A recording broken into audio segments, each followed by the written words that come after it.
Om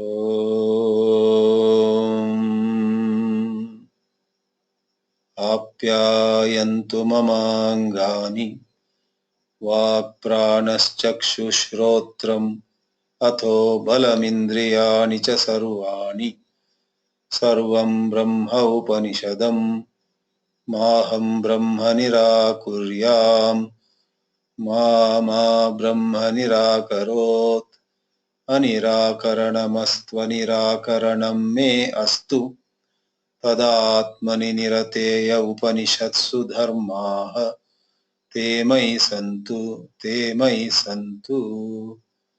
Om Shanti Shanti Shanti.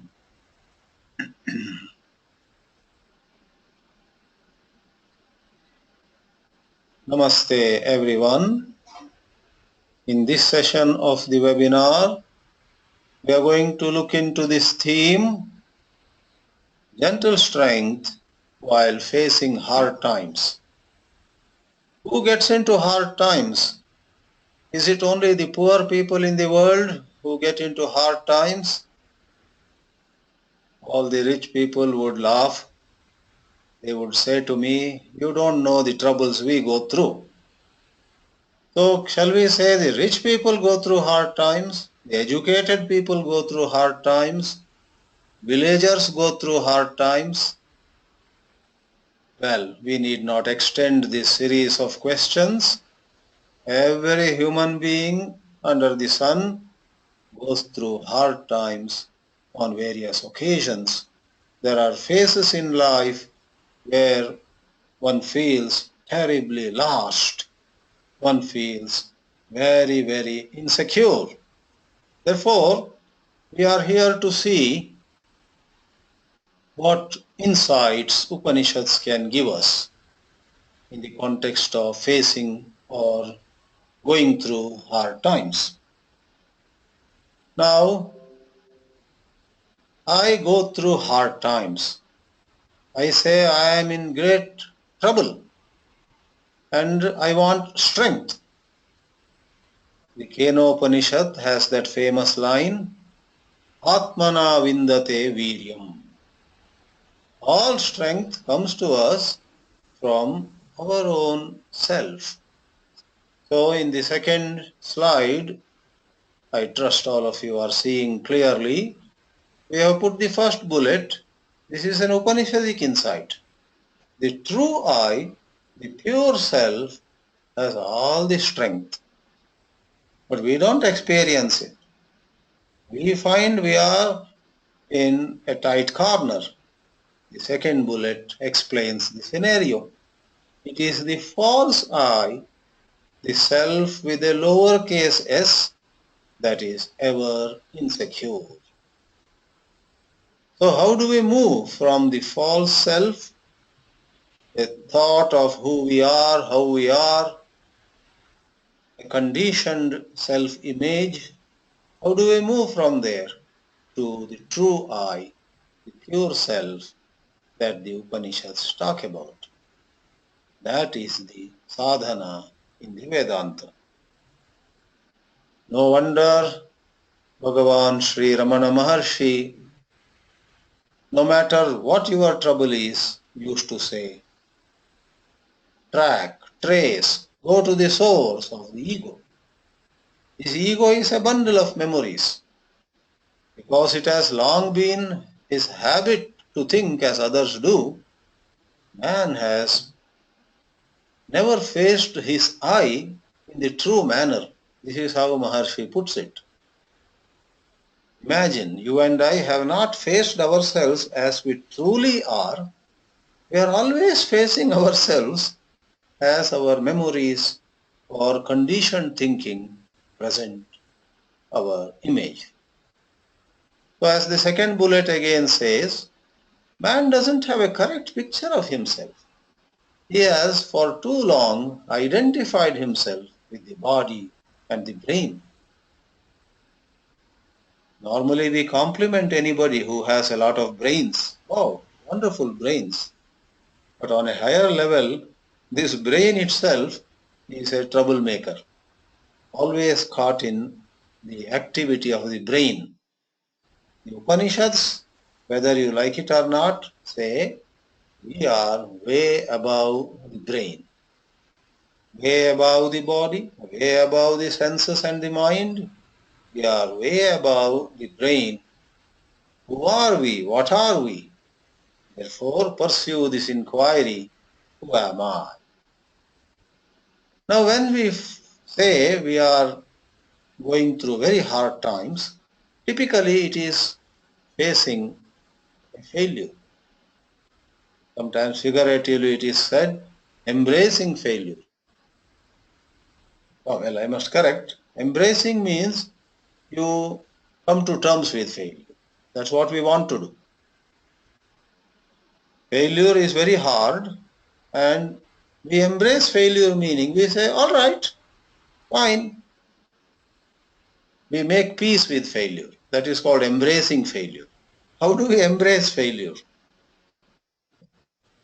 Like a lion comes before you, a leopard comes before you, and I ask you, go embrace that leopard.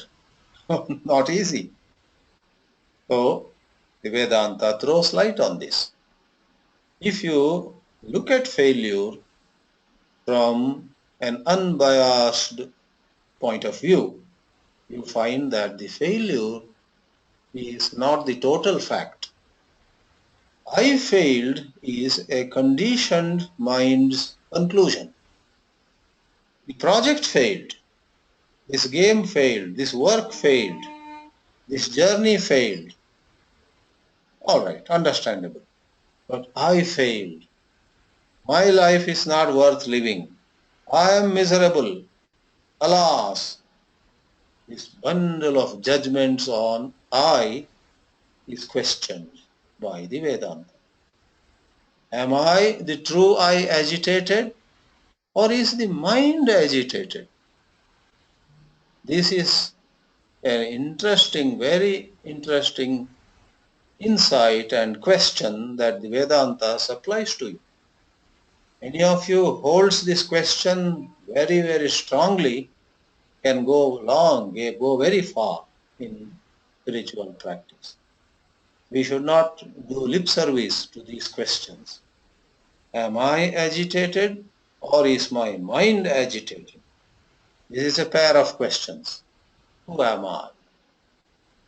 So when I lose money, when I lose position, when I lose a valued relationship, Maharshi Ramana would ask, first of all, who valued it? What made you value it so much? What made you depend upon that relationship so much, please? And so on.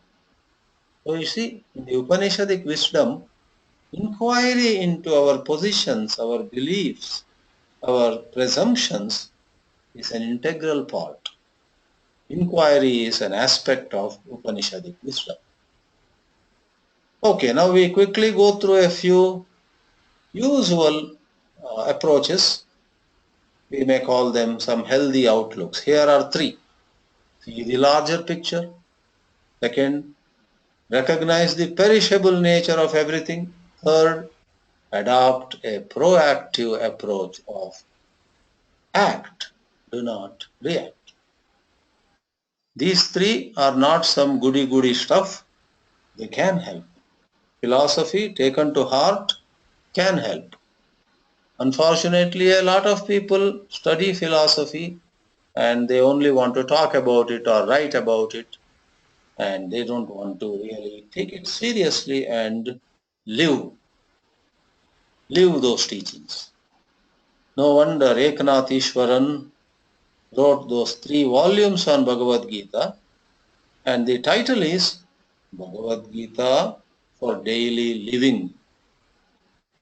Not preaching, not writing on, not to pose as scholars, or not as an escape, not as a mere habit. Bhagavad Gita for daily living, volume 1, volume 2 and volume 3, as they have come out from Eknath Ishwaran. I don't elaborate this healthy approaches. A lot of books on psychology or popular psychology give you all this. I want to quickly go through this and bring you back to self-inquiry. So what is seeing the larger picture? As I said before, to see, not just imagine, to see that the project has failed. I am much more than the project. A door no doubt has closed, but let me look around and perhaps there is a new door that has opened. Sometimes when you really look around, not one but several new doors would have opened. To give an example, there were people who were in jail during, for example, India's freedom struggle and so on. And rather than sinking in despair, they took a deep breath, I suppose, and said, okay, let me look at life with fresh eyes. And some of them wrote great books. Some of them did other wonderful things. They made use of time. They made use of the time available to them, like you see Pandavas during their 12 years of forest life and 1 year of living incognito.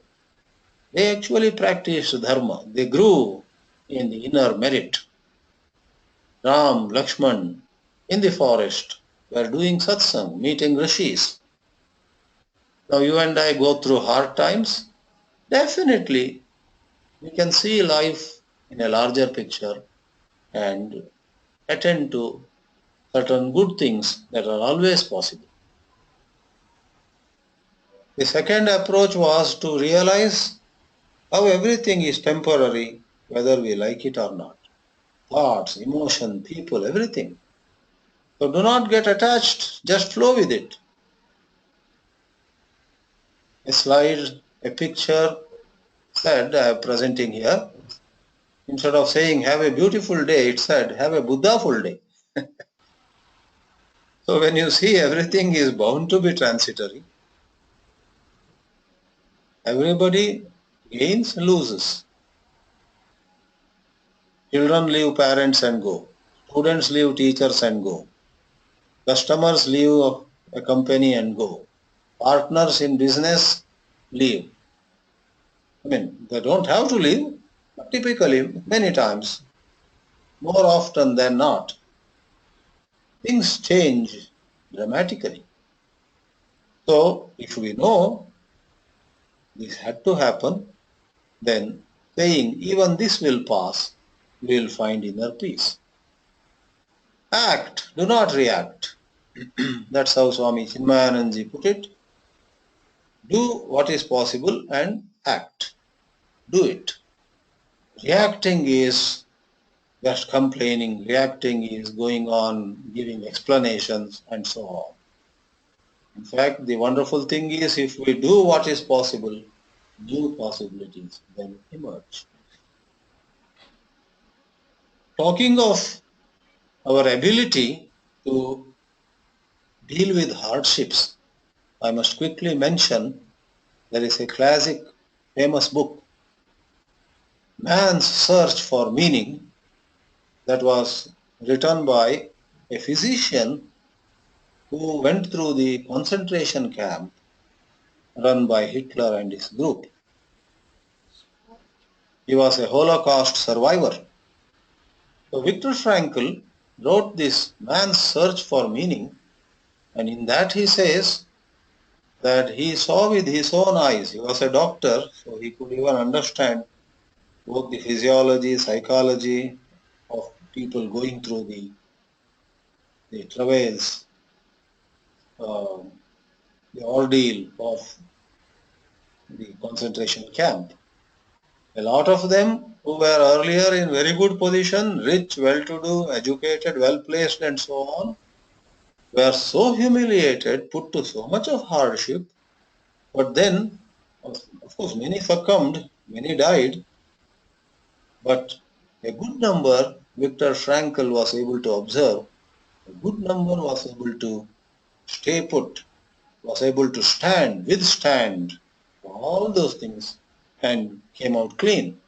They are the Holocaust survivors. Of course, some people died towards the end of their stay. But before they died, the way they put up with very less of food, very less of comfort, very less of any convenience, basic needs were not fulfilled. And add to it the humiliation, insult. They put up with all of them and they survived. Now, talking of certain spiritual solutions, you and I can train our mind without waiting for calamities to hit us, and we can tame the mind by a number of things. One of them is by breathing exercises. Thought and breath are like two branches of the same tree. Pull one branch, another branch also gets pulled. So Maharshi Ramana used to advise, breath observation, he used to say, is a valid way to calm one's mind. Another approach to prepare the mind is share your sorrow, share your troubles with a trustworthy good friend. The interesting mathematics, as you know, in the matter of joy and sorrow is joy shared is joy doubled, but sorrow shared is sorrow halved. So to share our sorrow with a good friend, we need to have an open mind. No wonder someone remarked, as the slide shows, our mind is like an umbrella. It only works when it is open. Somebody added another line to this. I have not shown on the slide here. Our mind is like an umbrella. It works when it is open. And when it is not open, the umbrella is used sometimes as a stick, maybe to beat somebody or to beat ourselves. So our mind also, if it is closed, it is a means of giving sorrow to others and sorrow to ourselves. Now, the mind has to be prepared. The Upanishads, to quote Kena Upanishad once more, as a mantra, tasyai tapodama karmeti pratishta satyamayatanam veda pratishta, and so on. So, practicing single-pointedness, bringing our daily life to order, as the second bullet shows here, and observing certain rules, certain niyamas, not imposed by X or Y. It works best when we take a niyama, a rule, on our own. If somebody feels he is taking too much of coffee or tea, he reduces it on his own. Somebody feels she is sleeping too much, even when body has had enough rest, she stays on in the bed, and she then makes it a point not to stay on like that. Gets up and gets moving and makes a rule for herself. So by bringing our daily life to some degree of order, as Swami Chidanandaji said, the mind becomes ready just as the plane becomes airworthy. Before an aircraft is allowed to fly, technicians check it up and then say, all right, the pilots are given the green signal by technical people. Then the plane is called airworthy and then the plane takes off. So our mind will have to be made strong.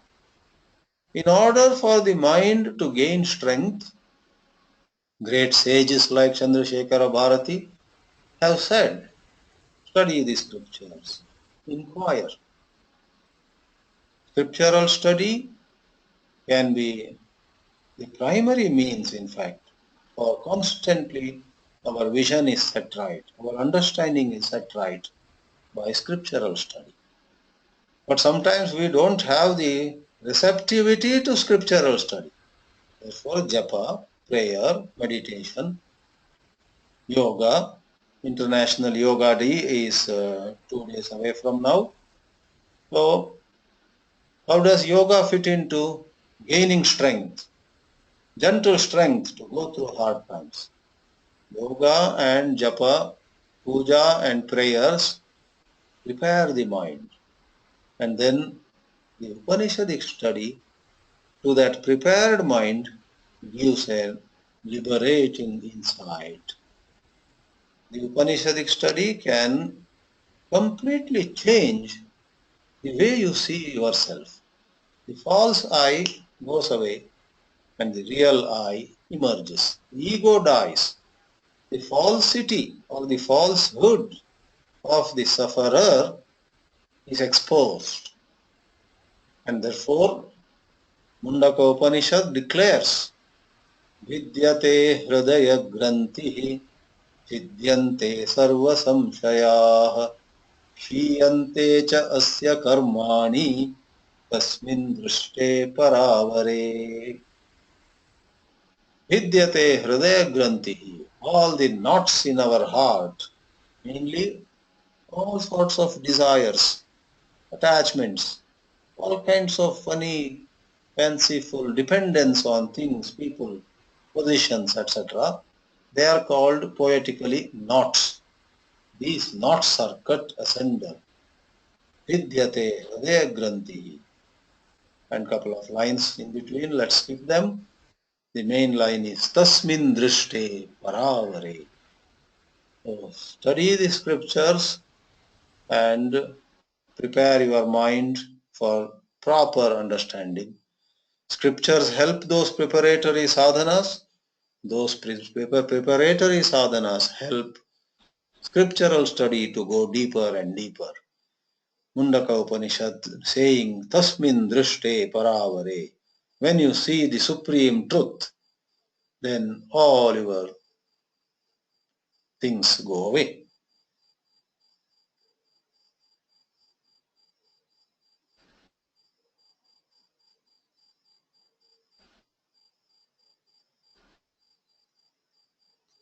So summarily, oh,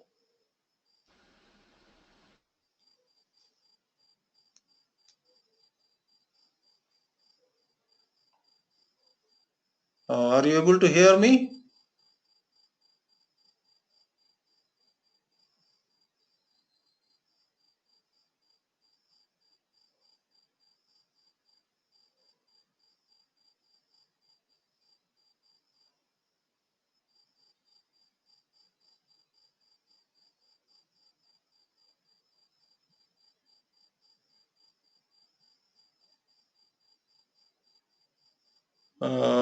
If this gives a message here,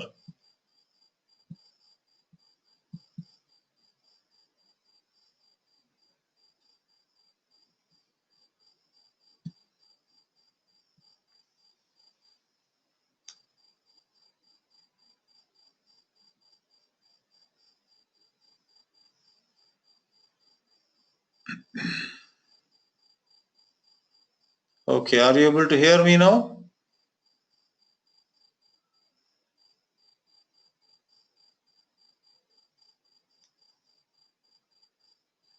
I think the signal strength went down here suddenly.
Hello? Yeah, can you hear me now?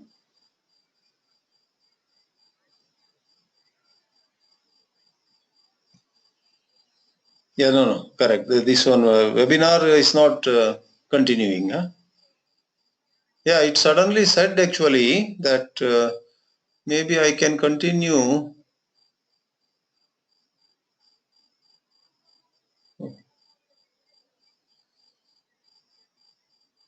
No, a voice is heard in the web.